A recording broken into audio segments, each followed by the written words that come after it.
Friends, 'big boss' సీజన్‌లో అస్సలైన రచ్చ మొదలైందా అంటే అవుననే తెలుస్తుంది. ఎందుకనంటే అసలు సోనియా తనేదో పెద్ద గొప్ప స్టార్ అని ఫీల్ అయిపోతుంది కదా! అయితే సోనియా ఎవరెవరిని నామినేట్ చేసింది? నైనికాని నామినేట్ చేసింది. అలాగే మనం గనక చూసుకున్నట్టయితే యష్మిని నామినేట్ చేసింది. నైనికాని నువ్వు చాలా ఓవర్ కాన్ఫిడెన్స్ అని చెప్పేసి నామినేట్ చేసింది. మరి అదే ఓవర్ కాన్ఫిడెన్స్ తనకి లేదా?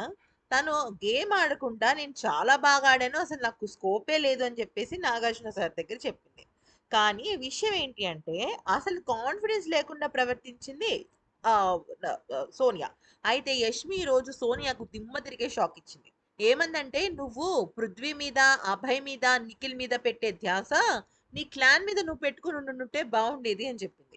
ఎందుకని అలా చెప్పింది అని మీరు అనుకోవచ్చు. ఎందుకనంటే నిన్న సాటర్డే ఎపిసోడ్‌లో యష్మి క్లాన్ సోనియానే కాబట్టి తనని అన్‌ఫెయిర్‌లో అంటే బాగా ఆడలేదు అన్నట్టుగా పెట్టిందనమాట యష్మి.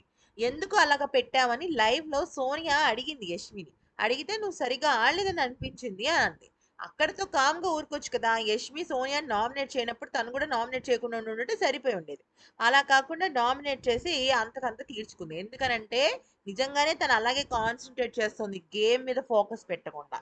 అందుకని ఇలా జరిగిందనమాట. మరి ఈ వీడియో నచ్చితే లైక్